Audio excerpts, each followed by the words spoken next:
ജീവൻ കാക്കുന്ന കൈകൾക്ക് ആദരം. ഇന്ന് ഡോക്ടർമാരുടെ ദിനമാണ്. മനുഷ്യ ജീവിതത്തിന്റെ പ്രതീക്ഷയും ആശ്വാസവുമായ ഡോക്ടർമാരെ ആദരിച്ചാണ് ഇന്ന് ഡോക്ടർമാരുടെ ദേശീയ ദിനമായി ആചരിക്കുന്നത്.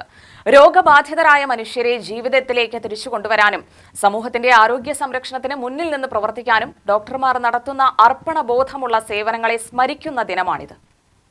രാജ്യത്ത് പ്രശസ്തനായ വൈദ്യനും പശ്ചിമബംഗാളിന്റെ മുൻ മുഖ്യമന്ത്രിയുമായിരുന്ന ഡോക്ടർ ബിധാൻ ചന്ദ്ര റോയിയുടെ ജനന മരണ ദിനമായ ജൂലൈ 1 ഇന്ത്യയിൽ ദേശീയ ഡോക്ടർമാരുടെ ദിനം ആചരിക്കുന്നത്. കോവിഡ് മഹാമാരിക്കാലത്ത് സ്വന്തം ജീവൻ പോലും പണയം വെച്ച് സമൂഹത്തിനായി പ്രവർത്തിച്ച ആരോഗ്യപ്രവർത്തകരുടെ സേവനം ലോകം മറക്കാനിടയില്ല. കുടുംബത്തിൽ നിന്ന് അകന്നു നിന്നുകൊണ്ടും നിരന്തരമായ മാനസിക ശാരീരിക സമ്മർദ്ദങ്ങൾ ഏറ്റുവാങ്ങിയും രോഗികളുടെ ജീവൻ രക്ഷിക്കാൻ ഡോക്ടർമാർ നടത്തിയ പോരാട്ടം ആരോഗ്യത്തിന്റെ മഹത്വം വീണ്ടും ഓർമ്മിപ്പിച്ചു. ഗ്രാമപ്രദേശങ്ങളിൽ ഉൾപ്പെടെ മികച്ച ചികിത്സാ സൗകര്യങ്ങൾ എത്തിക്കാനും ആധുനിക സാങ്കേതികവിദ്യ ചികിത്സാരംഗത്ത് കൂടുതൽ പ്രയോജനപ്പെടുത്താനും ഇന്ന് ഡോക്ടർമാർ വലിയ പങ്ക് വഹിക്കുന്നു. ടെലിമെഡിസിൻ, റോബോട്ടിക് സർജറി, കൃത്രിമ ബുദ്ധി അടിസ്ഥാനമാക്കിയ രോഗനിർണയ സംവിധാനം എന്നിവ ആരോഗ്യരംഗത്തെ കൂടുതൽ പുരോഗതിയിലേക്ക് നയിക്കുകയാണ്. ഡോക്ടർമാരുടെ സേവനങ്ങളെ അംഗീകരിക്കുകയും അവർക്കെതിരായ അതിക്രമങ്ങൾ അവസാനിപ്പിക്കുകയും ചെയ്യേണ്ടത് സമൂഹത്തിന്റെ ഉത്തരവാദിത്തമാണെന്ന് വിവിധ ആരോഗ്യ സംഘടനകൾ അഭിപ്രായപ്പെടുന്നു. രോഗിയുടെ ആരോഗ്യത്തിനായി രാവും പകലും പരിശ്രമിക്കുന്ന ഡോക്ടർമാർക്ക് ആദരവും നന്ദിയും അർപ്പിക്കുന്ന ദിനമായി ഡോക്ടർമാരുടെ ദിനം മാറുന്നു.